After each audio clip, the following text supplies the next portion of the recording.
महाराष्ट्र के एमएलसी चुनाव के नतीजे आ गए हैं और नतीजे कांग्रेस और इंडिया गठबंधन और महाराष्ट्र में महाराष्ट्र विकास आघाड़ी गठबंधन के लिए बिल्कुल भी ठीक नहीं है, क्योंकि जो नतीजे आए हैं अभिषेक वो बिल्कुल एक तरफा एनडीए के पक्ष में आ गए हैं।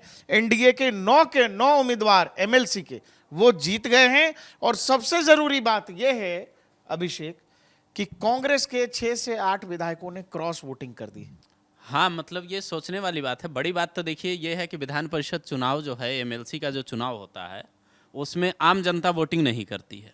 चुनाव आयोग एक खास पेन देता है और विधायक जाके वोटिंग करते हैं, उसमें आम जनता का कोई सीधा सीधा रोल नहीं है। लेकिन अगर विधायक भी क्रॉस वोटिंग कर रहे हैं तो वो काम तो चुनाव में आएंगे ना। और अभिषेक सबसे जरूरी बात यह है साथियों, जब आप महाराष्ट्र के एमएलसी चुनावों का आकलन करेंगे तो आपको यह समझना पड़ेगा कि राहुल गांधी 99 सीटों के साथ तो खुद को जीता हुआ मान रहे कि हम तो जीत गए, क्योंकि एटीट्यूड तो वही है। अब जब जीत गए तो खुद के विधायक दूसरी पार्टी को कैसे समर्थन देते रहे?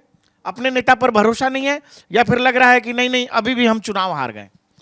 इनके लिए तो संकट की बात है ना ये। अभी आप सोचिए कि शरद पवार गए हैं अंबानी के यहाँ पार्टी में, वहाँ क्या हाल होगा, कितनी सीटें जीती है पार्टी, कई बड़े बड़े नेता गए हैं, ये लोग तो पार्टी में भी खुशी नहीं मना पा रहे होंगे ना।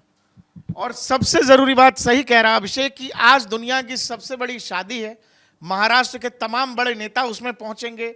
उद्धव ठाकरे अपने बेटे के साथ पहुंचे हैं, शरद पवार पहुंचे हैं, ममता बनर्जी हैं, अखिलेश यादव हैं, लालू प्रसाद यादव, पूरे विपक्षी नेता हैं जो कहते थे कि अंबानी अडानी को देश बेच दिए हैं। लालू प्रसाद यादव पूरी पार्टी और क्या कहते हैं अपने परिवार के साथ आए।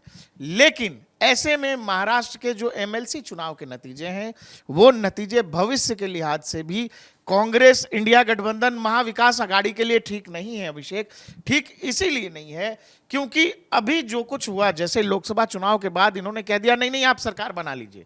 ये लोग इस इंतजार में थे कि जो आने वाले विधानसभा के चुनाव हैं, महाराष्ट्र हो या झारखंड हो, इन राज्यों में अगर बीजेपी कमजोर हो जाती है तो जो इनके सपोर्ट पर सरकार है जैसे जेडीयू या फिर टीडीपी, उन पर दबाव बनाया जाए कि भाई ये लोग तो अपना बहुमत खो चुके हैं, ये सरकार नहीं रहनी चाहिए। सेंटर की तो बात खैर छोड़ दीजिए, सेंटर की तो बात जो होना था वो हो गया। अभी देवेंद्र फडणवीस हो सकता है कि उनकी जिम्मेदारी बढ़े।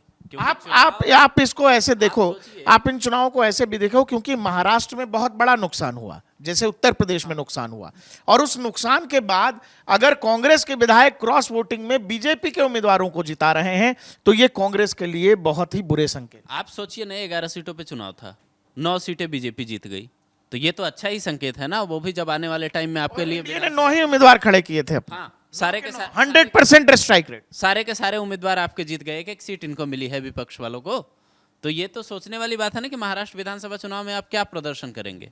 वहाँ एक ट्रेंड चलता है, आपको याद होगा, तो जब भी चुनाव आता है किसान, जैसे यहाँ दिल्ली घेर लेते हैं इधर के किसान, वहाँ किसान सड़कों पे वो सब्जियाँ फेंकने लगते हैं और कभी टमाटर, कभी दूध, कभी कुछ होता है और उसका असर बहुत पड़ता है। लेकिन इस बार वो भी नहीं दिख रहा है। महाराष्ट्र एमएलसी चुनाव के नतीजे भविष्य के लिए कांग्रेस और आघाड़ी गठबंधन के लिए सही संकेत नहीं लग रहे हैं।